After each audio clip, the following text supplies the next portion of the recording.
नमस्कार प्यारे छात्रों, आप सभी का बहुत बहुत स्वागत है करंट अफेयर बाय पीटीज आईएएस एकेडमी। आज हम 17 जून 2021 के हमारे सिविल सर्विसेज प्रिपरेशन के इम्पोर्टेंट एडिटोरियल्स और करंट अफेयर्स की पढ़ाई करेंगे। तैयार हैं आप सभी? चलिए शुरू करते हैं। यह हमारा इस सीरीज़ का चौथा सेशन है। जो हमारी प्लेलिस्ट है जिसमें सारे सेशंस लाइंड अप हैं, वो लिंक भी हमने नीचे दी है कमेंट्स में, देखकर हमारी सारी प्लेलिस्ट आप यूज़ कर सकते हैं। I hope that you are benefiting and you will continue to be supportive. प्यारे साथियों, ये सीरीज़ हमने सीरियस यूपीएससी और पीएससी एस्पायरेंट्स के लिए ही बनाई है। आपका इसमें काफ़ी समय बचेगा और सिंपल तरीके से कॉम्प्लेक्स कॉन्सेप्ट्स हम आपको बताएंगे। अपनी नोटबुक बना लीजिएगा और उसमें अपने हिसाब से भी नोट्स अलग से लिखिए। आज का जो हमारा पहला एडिटोरियल है वो आज के हिंदू अखबार से ही है। और क्या कहता है ये editorial? Dissenting with government is not criticism. सरकार से असहमति रखना, विरोध प्रदर्शन करना, इसका अर्थ ये नहीं कि आप आतंकवादी हैं। टेरराइजिंग डिसेंट, ये इसका टाइटल है। टेरराइजिंग डिसेंट का मतलब ये है कि काफ़ी अच्छा वर्ड प्ले किया है एडिटर ने कि जो लोग विरोध प्रदर्शन कर रहे हैं उन्हें ही टेरराइज कर दो, मतलब उनको ही आतंकित कर दो कि तुम्हारा विरोध प्रदर्शन आतंक है। यह वर्ड प्ले है। Authorities have used the UAPA anti-terror law against many whose regular bail cannot be granted statutorily।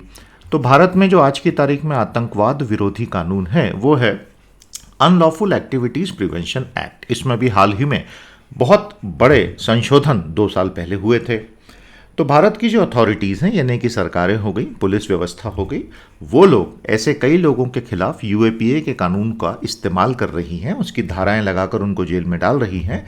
एक ऐसा कानून जिसमें वैधानिक रूप से ही रेगुलर बेल जो मिल जाती है दूसरे अपराधों में आईपीसी की धाराओं में, वो इसमें नहीं मिलती।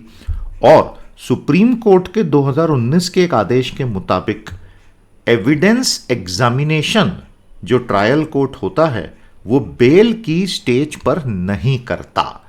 इसी वजह से लोग कई महीने और कुछ लोग तो कई सालों तक जेलों में बंद हैं। उनका ट्रायल तक शुरू नहीं हुआ है और हो सकता है ट्रायल शुरू हो तो पहली या दूसरी हियरिंग में जज बोले कि ये तो केस ही गलत है, तो उनकी जिंदगी के कई साल खत्म होंगे। ये ऑथर का कहना है। द फर्स्ट ब्रेक, तो ये जो एक पैटर्न बन गया है भारत में, इसमें जो पहला परिवर्तन आया है वो जून में आया। कब आया? जब दिल्ली न्यायालय ने, दिल्ली के उच्च न्यायालय ने, हाई कोर्ट ने, कितने हैं भारत में टोटल हाई कोर्ट बताइएगा, और भारत का पहला हाई कोर्ट कहाँ पर और किसने स्थापित किया था? तो जो दिल्ली का उच्च न्यायालय है उसने हाल ही में 3 छात्र एक्टिविस्टों को जो जेल में पड़े थे ऑलमोस्ट 1 साल से, 2020 के नॉर्थ ईस्ट दिल्ली के दंगों के मामले में, उनको बेल दे दिया। और उसके बाद जो ऑर्डर जारी किया दिल्ली के हाई कोर्ट ने, उसमें उसने एक डिस्टिंक्शन क्रिएट किया कि भाई जो लोग सरकारी नीतियों का विरोध कर रहे हैं, मोर्चे निकाल रहे हैं, लोगों को एकत्रित कर रहे हैं और डिसेंट हैं, वो सरकार के खिलाफ खड़े हैं, वो और जो लोग भारत की सिक्योरिटी और इंटेग्रिटी के खिलाफ काम कर रहे हैं, ये दोनों बिल्कुल अलग हैं। पहले ग्रुप के जो लोग हैं वो पॉलिटिकल डिसेंटर्स हैं, दूसरे ग्रुप के जो लोग हैं वो क्रिमिनल्स और टेररिस्ट होते हैं, और इन दोनों को आप इस तरह से मिक्स ना करें। ये दिल्ली हाई कोर्ट ने बोला पुलिस को। Unlawful activities prevention act Delhi police ने ऐसे कई लोगों के खिलाफ लगाया है, सैकड़ों लोगों के खिलाफ, जिन्होंने, जो अभी अभी नया कानून संसद से बना था, सिटीजनशिप अमेंडमेंट एक्ट, उनके विरोध में प्रदर्शन जो लोग कर रहे थे या जो प्रदर्शन को ऑर्गेनाइज कर रहे थे वाया सोशल मीडिया।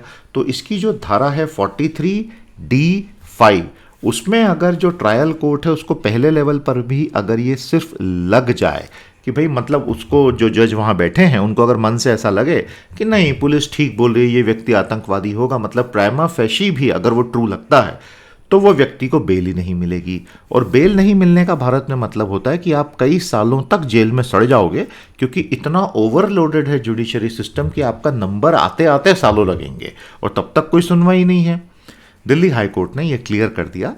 अब ये हम जून की बात कर रहे हैं 2021 की, कि जो ट्रायल कोर्ट है, बेल कोर्ट है, अगर वो चाहे तो वो एविडेंस देख सकता है ये चेक करने के लिए कि मूल रूप से सत्य क्या है, और कहीं ऐसा तो नहीं कि कोई बहुत बड़ा मिसकैरेज ऑफ जस्टिस हो जाएगा।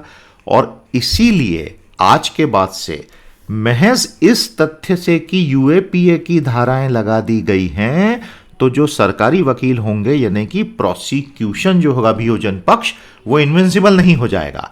आज तक की फीलिंग क्या थी कि किसी भी व्यक्ति के खिलाफ अगर यूएपीए की धाराएं लग गई हैं तो अब तो प्रोसिक्यूशन को कोई टच भी नहीं कर सकता, लेकिन आज के बाद ऐसा नहीं होगा। हाईकोर्ट ने यह कहा कि ये जो 3 छात्रों की बात हो रही है इनके ऊपर तो टेररिज्म के प्रत्यक्ष चार्जेस तक नहीं लगाए गए हैं, तो फिर ये यूएपीए के चार्जेस गलत ही होंगे ना। तो अब आपको हम बेल देते हैं जब तक आपका ट्रायल समाप्त ना हो। अब उसमें क्या हुआ है कि 740 से ज़्यादा प्रोसिक्यूशन ने विटनेसेस खड़े किए हैं। इसका मतलब ये केस तो कई सालों तक चलना है, तो बेल दे दो। उसके अलावा दिल्ली हाईकोर्ट ने कहा है कि जो दंगे होते हैं ये राष्ट्र की सुरक्षा का मामला नहीं होते, ये पब्लिक ऑर्डर का मामला होते हैं, तो इसमें तो यूएपीए लग ही नहीं सकता है। आपको समझ में आ गया। कोर्ट ने यह भी कहा कि आप डिसेंट को मारने के लिए स्टेट ने क्या किया, उसने राइट टू प्रोटेस्ट यानी विरोध प्रदर्शन का जो अधिकार है, कॉन्स्टिट्यूशनली गारंटी संवैधानिक रूप से जो आपको प्रत्याभूत किया गया है, उसको उसने आतंकवादी गतिविधियों के साथ मिक्स कर दिया। ये एक बहुत ही गंभीर ऑब्जर्वेशन है।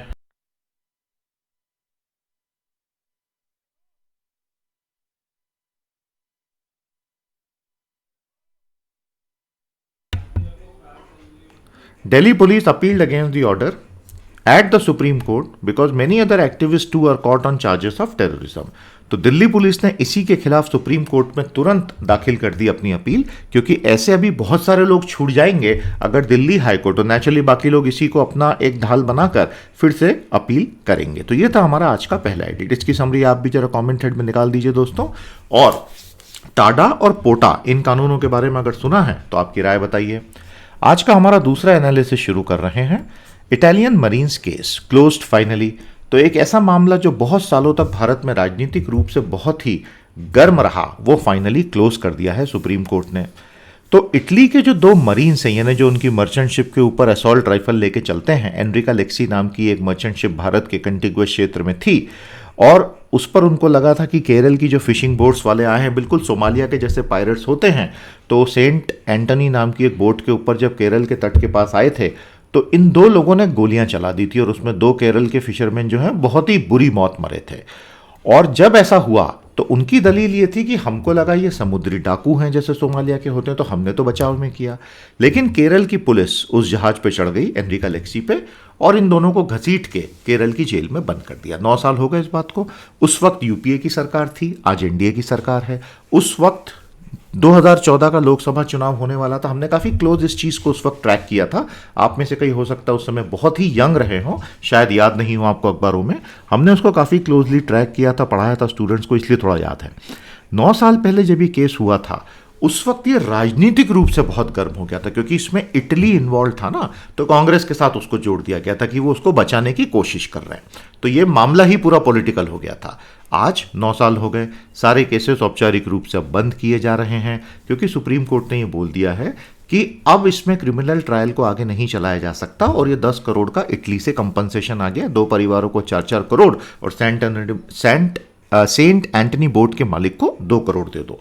2020 में हुआ ये था कि जो परमानेंट कोर्ट ऑफ आर्बिट्रेशन होता है, पीसीए, जो basically United Nation Convention on the law of the seas, जो अंतर्राष्ट्रीय कानून जो समुद्रों को कंट्रोल करता है, उसका अपना कोर्ट है PCA, permanent court of arbitration. उसने 2020 में ये आदेश दिया था कि ये जो इटली के दोनों मरीन्स हैं उनको भारतीय कानून के खिलाफ इम्यूनिटी प्राप्त है, क्योंकि वो तो इटली के बिहाफ पर एक्ट कर रहे थे। तो इनको आप भारत के कोर्टों में कैसे घसीट सकते हो? इन दोनों को पनिश करना क्रिमिनल ट्रायल के तहत बहुत भारत के लिए मुश्किल हो गया। क्यों? क्योंकि क्या उनकी गिरफ्तारी कानूनी रूप से वैध थी? इस पर अंतर्राष्ट्रीय सवाल उठ गए। क्या इनकी ट्रायल का लोकेशन वैध था? इस पर सवाल उठ गए। और जिन कानूनों को इन्वोक किया गया ट्रायल के लिए, क्या वो कानून सही इन्वोक भी हुए थे? इस पे भी सवाल। तो बेसिकली ये पूरा मामला पहले राष्ट्रवादी बन गया कि भारत के लोग मर गए, इटली वालों ने मार दिया, उसमें ये उलझ गया। तो सही रास्ता पकड़ पाना पुलिस के लिए और सरकार के लिए बहुत मुश्किल होता चला गया। इटली ने पहले ही महीने में कंपनसेशन ऑफर कर दिया था और ये बोला था कि ट्रायल इटली में होना चाहिए। आज 9 साल के बाद वही हो रहा है, उनसे कंपनसेशन लेके ट्रायल इटली शिफ्ट हो रहा है। जो ये इटालियन मरीन्स थे, ये कंटिगुअस जोन में थे जहां उन्होंने फिशरमैन को गोली मारी थी और भारत ने उनको धर दबोचा था और उनको प्रोसिक्यूशन के लिए पकड़ा था। ये सुप्रीम कोर्ट ने 2013 में कहा था कि ये बिल्कुल वैध है, लेकिन फिर इंटरनेशनल लॉ में वो अवैध हो गया। उसके बाद जिस एक चीज़ ने पूरा खेल बिगाड़ दिया, एनआईए ने एक एंटी पायरेसी कानून है भारत का, उसमें सजाए मौत का प्रावधान है। Suppression of unlawful acts against safety of maritime navigation and fixed platform on continental shelf act 2002। तो जब ये कानून इन्वोक हुआ तो यूरोप में शॉक की लहर दौड़ गई। इटली वाले चिल्लाने लगे कि आप इनको क्या सजाए मौत दोगे, और इस वजह से पूरी गाड़ी पटरी से उतर गई। तो इससे हमको एक बहुत बड़ा सबक ये मिलता है कि इतने जटिल अंतर्राष्ट्रीय मामलों में पहली बात तो ये कि कानून एकदम सही लगाया जाना चाहिए, और दूसरी बात यह है कि डिप्लोमेसी यानी कूटनीति को पैरेलल में परस्यू करना चाहिए। आगे समझ में? चलिए इसकी समरी कमेंट हेड में फटाफट निकाल के लगा दीजिए। तीसरा हमारा एनालिसिस है भारत सरकार का दावा कि रिकॉर्ड एफडीआई इनफ्लो आए हैं, मतलब भारत की इकोनॉमी रिकवर हो रही है। तो किस तरह का एफडीआई आया है और क्या इससे वाकई इकोनॉमिक रिवाइवल होगा? ये पैसा आखिर किसके पास आया है? आइए इसका एनालिसिस देखते हैं। बहुत बढ़िया एनालिसिस है। Record FDI inflows, yes no. Record FDI inflows, yes. Cause for celebration, no. देखते हैं। देखिए, भारत सरकार ने कहा है कि एफडीआई फॉरेन डायरेक्ट इन्वेस्टमेंट, प्रत्यक्ष विदेशी पूंजी निवेश 81.7 बिलियन डॉलर भारत में आ गया, पिछले साल से 10% ज्यादा। जिसमें से जो इक्विटी कंपोनेंट है यानी शेयरों में डलने वाला पैसा, वो 61.4 बिलियन था, पिछले साल से 19% ज्यादा। तो मेन जो 81.7 बिलियन आया है उसमें से कंपनियों की शेयर कैपिटल में जो पैसा आया है वो 61 बिलियन आया है। और सरकार ने कहा है कि ये सब इसलिए हो पाया क्योंकि हमने एफडीआई की नीति में सुधार किया है और ईज ऑफ डूइंग बिजनेस में हम बहुत आगे निकल गए हैं। दोनों ऑथर कहते हैं कि भैया यहाँ पे सच्चाई जो है, जो आरबीआई के डिसएग्रीगेटेड डेटा से पता चलती है। डिसएग्रीगेटेड डेटा का मतलब होता है जब आप एकदम पॉइंट वाइज बारीकी से बताते हैं हर ट्रांजैक्शन लेवल पर जाके कि ये पैसा किसको गया, ये किसको गया, ये किसको गया, ये, तब आपको पता चलता है कि पैसा दरअसल आया किस लिए था। तो ऑथर कहते हैं कि जो सच्चाई है वो एक्चुअली जो सेलिब्रेशंस हो रहे हैं उससे थोड़ी सी अलग है। आरबीआई का डेटा ये बताता है कि the net of repatriation and disinvestment, मतलब जो टोटल एफडीआई है उसमें से अगर आप रिपैट्रिएशन और डिसइन्वेस्टमेंट हटा दो, ये क्या होता है? रिपैट्रिएशन यानी भारत में जो एमएनसी कंपनियां काम कर रही हैं वो अपने घरेलू देश में अपने हेड ऑफिस को कितना पैसा भेजती हैं, तो भारत से पैसा बाहर चला जाता है। और डिसइन्वेस्टमेंट यानी उन्होंने भारत में अपनी शेयर होल्डिंग को बेच के वो बाहर आ गए। अगर आप टोटल एफडीआई में से इन दो को माइनस कर दो तो एफडीआई 2020-21 का जो है वो कंपेयर टू 2019-20 बढ़ा नहीं है 10%, बल्कि 2.4% कम हो गया है, क्योंकि रिपैट्रिएशन और डिसइन्वेस्टमेंट जो है वो 27 अरब हो गए। तो इनफैक्ट एफडीआई नेट गिर गया है, बढ़ा नहीं है। दूसरी बात, फॉरेन पोर्टफोलियो इन्वेस्टमेंट जो प्योरली स्टॉक मार्केट में होता है, बॉन्ड मार्केट में होता है, वो 38 बिलियन डॉलर्स हो गया। अब ये इतना बड़ा फिगर है, और आप जानते हैं हॉट मनी कहते हैं एफपीआई को, क्योंकि इसमें कोई कमिटमेंट तो होता नहीं है। लीगली वो लोग चाहें तो 24 घंटे में पैसा बाहर निकाल सकते हैं। तो हम एफडीआई की बात कर रहे हैं, लेकिन जो टोटल फ्लो आया है उसमें एफपीआई इन्वेस्टमेंट आपका 38 बिलियन का आया है। तो ये दोनों फैक्टर्स अगर आप रिपैट्रिएशन और डिसइन्वेस्टमेंट को देखते हैं, long term FDI out of India plus speculative FPI capital, इससे इकोनॉमिक रिकवरी तो होने ही नहीं वाली है ना। भारत में इकोनॉमिक रिकवरी के लिए तो जमीन पे फैक्ट्रियां लगनी चाहिए और लोगों को नौकरियां मिलनी चाहिए। फिर वो कहते हैं कि 54% ऑफ टोटल इक्विटी इनफ्लो, अब इक्विटी इनफ्लो जो आया वो आप जानते हैं बहुत अच्छे से, 61 बिलियन डॉलर आया पहले पॉइंट में देखिए। उसका 54% जो है इनका कहना है वो रिलायंस ग्रुप की कंपनियों में चला गया, और रेस्ट इनटू सम अदर। जियो को इंडियन कंट्रोल्ड आज भी बोला जा रहा है, जबकि उसमें 2 अमेरिकन कंपनीज का 18% का शेयर अब हो चुका है, गूगल और फेसबुक को। तो इसका मतलब बहुत सारा पैसा जो आया वो प्योरली शेयर्स एक्विजिशन का आया। तो रिलायंस जियो में जो एफडीआई इनफ्लो आया है ये जमीनी स्तर पर नई फैक्ट्रियां लगाने और नए जॉब्स के लिए नहीं आया है, इकोनॉमिक रिकवरी के लिए नहीं आया है। ये रिलायंस के अंदर शेयर एक्विजिशन के लिए आया था, जैसा कि दूसरे बहुत सारे एफडीआई ट्रांजैक्शंस में भी हुआ है। और अगर आप आरबीआई का डेटा ध्यान से देखें, ऐसा ऑथर्स का दावा है, तो ये समझ में आता है कि पिछले कुछ सालों में भारत की बहुत सारी कंपनियों को विदेशियों ने टेक ओवर कर लिया है। जैसे कि स्नाइडर इलेक्ट्रिक ने एलएनटी के इलेक्ट्रिकल और ऑटोमेशन बिजनेसेस में मेजॉरिटी कर ली है। ये सारे जो इन्वेस्टमेंट्स कहला रहे हैं, दरअसल ये तो केवल प्योर ट्रांसफर ऑफ शेयर्स चल रहे हैं भारत में, विदाउट क्रिएटिंग प्रोडक्टिव एसेट्स। तो ऐसे एफडीआई से इकोनॉमिक रिकवरी नहीं आने वाली। और जो टोटल एफडीआई आया है उसमें से मैन्युफैक्चरिंग में केवल 17.5% आया है। आरबीआई ने दरअसल ये बात अपनी अप्रैल में जो जारी हुई थी एनुअल रिपोर्ट, आरबीआई का फाइनेंशियल ईयर भी चेंज हो गया है, तो हमें कमेंट में बताइए आरबीआई का नया फाइनेंशियल ईयर कौन सा है। उसने अपनी एनुअल रिपोर्ट में भी ये बोला था कि एफडीआई के इनफ्लो तो बहुत अच्छे आए, लेकिन बड़े बड़े शेयर सौदों की तरफ इनका झुकाव ज्यादा रहा, इसलिए ये ढांचागत रूप से कमजोर हैं। क्योंकि जो टॉप 5 शेयर डील्स हुई हैं उसी में टोटल एफडीआई का 33% आ गया। तो ये है एफडीआई का जो एक्चुअल मीनिंग है इस साल का। और अगर आप उनको हटा दो तो टोटल फिगर तो एकदम से गिर जाएगा। 80% इनफ्लो जो आए हैं वो सर्विसेज सेक्टर में गए। इंफॉर्मेशन टेक्नोलॉजी इनेबल्ड सर्विसेज को 47% मिला, क्योंकि आरबीआई ने जियो को ऐसे ही क्लासिफाई करके रखा है। Non acquisition related inflows into manufacturing वो बहुत कम रहे। मतलब विनिर्माण क्षेत्र में सिर्फ शेयर खरीदने के लिए नहीं, बल्कि जमीन पर ग्रीनफील्ड या ब्राउनफील्ड फैक्ट्रीज लगाने के लिए जो आया है वो तो केवल $6 अरब ही आया है। तो इससे हमें ये पता चलता है कि भारत सरकार का खुद का जो एक बड़ा अच्छा विजन है आत्मनिर्भर भारत अभियान, जिसमें अब भारत सरकार कोशिश कर रही है कि भारत का मैन्युफैक्चरिंग सेक्टर जो हमारे जीडीपी के केवल 15% पे अटका हुआ है, ऑलमोस्ट 10 सालों से आगे ही नहीं बढ़ रहा है, और जिसमें पिछले 5 सालों में जॉब्स आधे घट के रह गए, 50% डाउन हो गए, उसके लिए भारत सरकार प्रोडक्शन लिंक्ड इंसेंटिव स्कीम लेकर आई है। लेकिन अगर 2020-21 का डेटा हम देखें तो इसमें फॉरेन इन्वेस्टमेंट नहीं आया है, वो दूसरी चीजों में आया है। समझ में आ गया आपको? तो इसको कहते हैं इकोनॉमिक एनालिसिस। तो इसका आप भी जरा एक बार छोटी सी समरी कमेंट हेड में लिख दीजिएगा। साथियों, हमारे बहुत प्यारे प्रोग्राम्स हैं करंट अफेयर्स के लिए, जीएस के लिए, सीए बूस्टर प्रीमियम और पावर ऑफ 10। पावर ऑफ 10 आप 1 महीने ट्राई करके देखिए, उसके बाद आप उस कोर्स को छोड़ ही नहीं पाएंगे।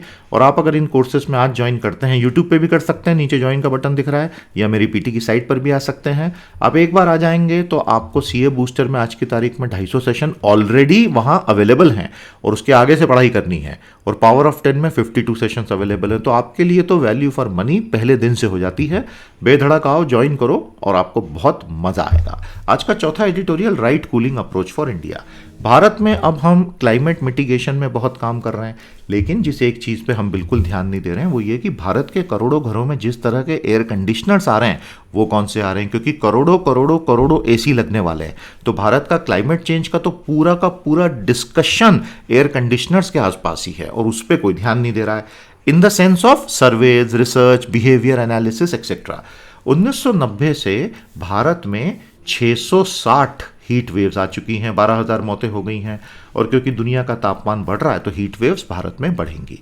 इसीलिए हर घर में और हर फैक्ट्री में और हर ऑफिस में ज़्यादा एयर कंडीशनर्स लग रहे हैं, क्योंकि लोग उसके बिना प्रोडक्टिव नहीं हो पाएंगे। इसका मतलब यह है कि जैसे जैसे कूलिंग डिवाइसेस बढ़ेंगी, भारत दुनिया का कूलिंग डिवाइसेस एनर्जी यूज़ करने वाला नंबर 1 देश बन जाएगा। अगर इसको हमने खराब एयर कंडीशनर से किया, मतलब स्टार रेटिंग में एकदम लो रेटिंग वाले, तो भारत का क्लाइमेट चेंज का प्रयास भी अपने आप ही विफल हो जाएगा, क्योंकि लोग ही इतना जीएचजी एमिट कर देंगे कि फिर सरकार क्या करेगी। और इसकी जो लड़ाई है वो हमारे घरों में है, क्योंकि cooling needs versus potential emission का जो ट्रेड ऑफ है वो तो वहीं हो रहा है ना। Important to find details on what cooling appliances Indians are using. Surveys ने ये बताया कि इवन होमोजीनियस कम्युनिटीज में भी बहुत फर्क रहता है, लोग किस टेम्परेचर पे चलाते हैं, एसी है कि फैन है कि कूलर है, कितने घंटे यूज करते हैं और कौन सा प्रिफर्ड टेम्परेचर वो सेट करके रखते हैं। क्योंकि हर 1 डिग्री का टेम्परेचर जो आप बढ़ाते हैं, मतलब ठंडा करने के लिए सेट पॉइंट टेम्परेचर में, उससे 6% एनर्जी सेविंग होती है। तो आपने अगर 23 से 24 डिग्री कर दिया एसी को तो आपकी एनर्जी 6% बच जाती है। तो लोगों को तो हमें ट्रेन करना पड़ेगा ना, बिहेवियर ओरिएंटेशन करना पड़ेगा। परचेज डिसीजंस में एनर्जी एफिशिएंसी पे भारत के हाउस होल्ड ध्यान नहीं दे रहे हैं। इनफैक्ट 88% कूलर जो घर में लगे हुए हैं, एसी नहीं कूलर, वो लोकली बने होते हैं। तो अगर लोकली बने हैं तो उसके अंदर तो फिर बहुत ही ज़्यादा कूलिंग एफिशिएंसी बहुत मतलब कम होती है, उसका कोई सिस्टम नहीं होता है। Very few actually buy a 5-स्टार rated air conditioner. Low carbon approach of large scale cooling in India का मतलब होगा कि हमें लोगों को एफिशिएंट डिवाइसेस खरीदने के लिए मोटिवेट करना होगा। उसके लिए उनको सब्सिडीज भी देनी पड़ेंगी। भारत सरकार का मैंडेटरी स्टार लेबलिंग प्रोग्राम जो चल रहा है एसी और फ्रिजेस के लिए, उसके बारे में लोगों को जानकारी देके मोटिवेट करना पड़ेगा कि 4 या 5 स्टार ही खरीदो। बेस्ट रेट क्योंकि महंगे होते हैं तो भारत सरकार को एडॉप्शन सब्सिडी देनी ही पड़ेगी। आज की तारीख में हमारे सामने एक अपॉर्चुनिटी है क्योंकि अभी तक भारत में व्यापक स्तर पर air conditioners, coolers, infrastructure, human behaviour हुआ नहीं है। अगले 10 सालों में होगा तो इसे हम यहां से उठा सकते हैं और चीज़ों को ठीक कर सकते हैं। बहुत ही अलग तरह का था ये एडिट, इसलिए मैंने सोचा ये तो लेना ही चाहिए। क्या लगा आपको इसके बारे में बताइए दोस्तों, और पेरिस क्लाइमेट डील किस हद तक सफल होती दिख रही है वो भी हमें ज़रूर बताइए। India to launch deep ocean mission, ये आज की हमारी 5वीं खबर है। 4 एडिट थे, अब हम आपके साथ 2 खबर डिस्कस करेंगे। भारत ने एक बहुत बड़ा डिसीजन लेते हुए ये बोला है कि हमें जो यूएन इंटरनेशनल सी बेड अथॉरिटी ने सेंट्रल इंडियन ओशन बेसिन में 75,000 स्क्वायर किलोमीटर का ओशन बेड अलॉट किया है कि आप वहां जाके माइनिंग कर सकते हो पॉली मेटेलिक नोड्यूल्स की, जिसमें आयरन, मैग्नीशियम, मैंगनीज, निकल, कोबाल्ट होते हैं। तो इस 75,000 वर्ग किलोमीटर के सी बेड के लिए भारत अब तैयारी कर रहा है। एक्सपर्ट्स कहते हैं कि अगर भारत ने ढंग से कर लिया तो वहाँ मिलने वाले जो ये सब मिनरल्स होंगे वो भारत की अगले 100 साल की एनर्जी नीड को ही पूरा कर देंगे। तो इसीलिए भारत बहुत एक्साइटेड है। तो भारत अपना डीप ओशन मिशन लॉन्च कर चुका है। इसमें एक ऐसा सबमर्सिबल यानी डूबने वाला व्हीकल बनाया जाएगा। गोल होते हैं ऐसे व्हीकल्स, अंदर जाते हैं और 6,000 मीटर तक नीचे चला जाएगा प्रेशियस मेटल्स को खोजने के लिए। 4,000 करोड़ का ये प्रोजेक्ट है, मिनिस्ट्री ऑफ अर्थ साइंसेज। इसके 6 कंपोनेंट हैं। पहला है crude submersible with tools and sensors with integrated mining system, polymetallic nodules के लिए। दूसरा क्या है, developing ocean climate change advisory services. तीसरा क्या है, searching for deep sea flora and fauna. चौथा क्या है, एक्सप्लोर पोटेंशियल हाइड्रोथर्मल मिनरल। पांचवा, detail engineering design for offshore ocean thermal energy conversion desalination plants. और छठा क्या है, ग्रूमिंग एक्सपर्ट्स। तो भारत सरकार इन 6 पिलर्स पर आधारित डीप ओशन माइनिंग मिशन लेकर आ रही है। बहुत बहुत बधाई। और जाते जाते आज की आखिरी खबर, प्रेसिडेंट बाइडेन और प्रेसिडेंट पुतिन की ग्रेट पावर मीटिंग कंडक्ट हुई। ये 1 घंटे के लिए चली 16 जून को। पुतिन को फरवरी मार्च में जो बाइडेन ने किलर बोला था। उसके बाद क्या हुआ, रिश्ते एकदम ठंडे हो गए। उन्होंने तो खुल के बोल दिया था ना कि भाई ये आदमी हत्यारा है, क्योंकि एलेक्सी नावाल्नी पर इस तरह का नर्व गैस एजेंट का हमला और बहुत सारे लोगों का मरना, तो बाइडेन ने तो खुल के बोल दिया था। उसके अलावा बाइडेन इस बात से भी बहुत भड़के हुए थे कि किस तरह से अमेरिका के चुनावों में, 2016 के चुनावों में खासतौर पर आरोप खुल के लगे थे कि रशिया ने बहुत इंटरफियर किया था और वो ट्रम्प के फेवर में गया था। तो इसके बाद से क्या हुआ था, रूस और अमेरिका ने अपने अपने राजदूतों को अपने घर वापस बुला लिया था। अब उसको फिर से ठीक किया जा रहा है। तो एक बड़ा अनईजी और ऑकवर्ड इंटरेक्शन चल रहा है। और रशिया क्योंकि यूरोप में बहुत जोर आजमाइश कर रहा है, तो इसलिए अमेरिका ने अभी जो अपना न्यू अटलांटिक चार्टर है उसको रिन्यू भी किया, नेटो के साथ रिश्तों को रिन्यू किया, G7 के रिश्तों को रिन्यू किया, रीइन्विगोरेट किया, क्योंकि रशिया को चेक में रखना है तो ज़रूरी है। साथ ही साथ रशिया को चाइना की ऑर्बिट से निकाल के अपनी तरफ लाना है, उसके लिए भी ज़रूरी है। तो ये थी आज की हमारी सारी एनालिसिस। कैसी लगी आपको? उम्मीद करूंगा कि आप हमारे साथ 6 और 8 जुलाई को शुरू होने वाले कॉम्बो कोर्सेज में आएंगे। आपको बहुत अच्छे लगेंगे कोर्सेज। जानकारी लीजिए, एनरोल कीजिए और जीवन में आगे बढ़िए। आज के लिए इतना ही। अब हम कल आपसे फिर भेंट करेंगे। साथियों, कृपया सेशन को लाइक और शेयर कर दीजिएगा और अपने सभी साथियों को हमारा चैनल सब्सक्राइब करने के लिए ज़रूर बोलें। नमस्कार, जय।